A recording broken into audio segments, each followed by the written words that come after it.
My name's Ben Ainslie and I'm from Leamington in the UK. Well, the training's really based on two areas of the sport. Fitness, which is a big part of it, and the on the water, the sailing side of it, which is the fun part. And so we typically spend about 1 to 2 hours a day in the gym, weight training or aerobic training, and then 4 to 5 hours on the water with the sailing. So it ends up being quite long days, and a lot depends on the conditions we have. With sailing, when it's strong winds, it's hard work physically, and lighter winds, it's more of a mental game. So Sure. Lots to work on. What generally happens with an Olympic build-up is you get much more focused on one venue, the Olympic venue. In other seasons, you're more preparing for different regattas in different parts of the world.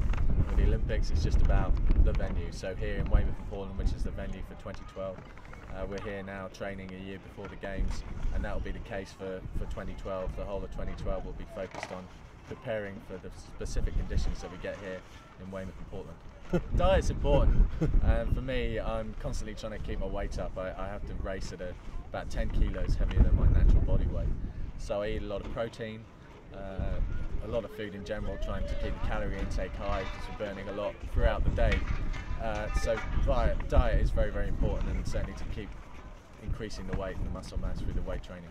In this instance, we still haven't qualified. I still haven't qualified for the Olympics, so the motivation at the moment is the Olympic trials, which are coming up next month, and that's a focus for us all. And then hopefully building into the Olympics, well, Olympic Games on home waters or home soil with 2012. There's no better motivation than that to get you down to the gym or out in the water training and being as best prepared as you possibly can. I think the main highlight in my career so far was the Sydney 2000 Olympics, where I was able to win gold for my arch rival Rodrick Ainslie from Brazil, who nipped me for the gold in '96. So that was a big turnaround for me and really a career-defining moment. So that sticks in my memory the most, I think. Yeah, the Olympics is an incredible event, representing Queen and country at such a huge, high-profile event. It is a very special feeling. It brings a lot of extra pressures as well. And I think when you're racing, it's hard to enjoy it because you just focus on trying to do the job at hand. But when you finish, and if you can be successful, just to relax and take in the experience of the Olympic Games is really an incredible experience. Fantastic. If I get any time to see any other sports, that'll be a real bonus. I was fortunate in Athens when I was competing. I had a bit of time to go and watch the athletics, which was just really to see those guys and girls doing their thing at so close up, and in the athletic stadium there's so many sports going on at once. It was really great, so I hope I can do that again. Competing at home is an advantage. You've got your home comforts. For us here in sailing, being used to these conditions certainly helps us a little bit.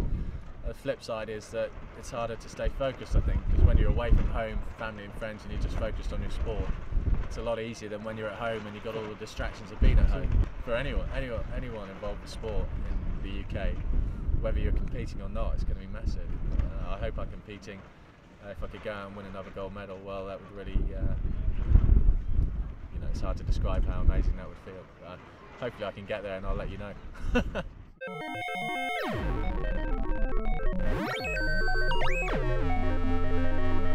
Winkball.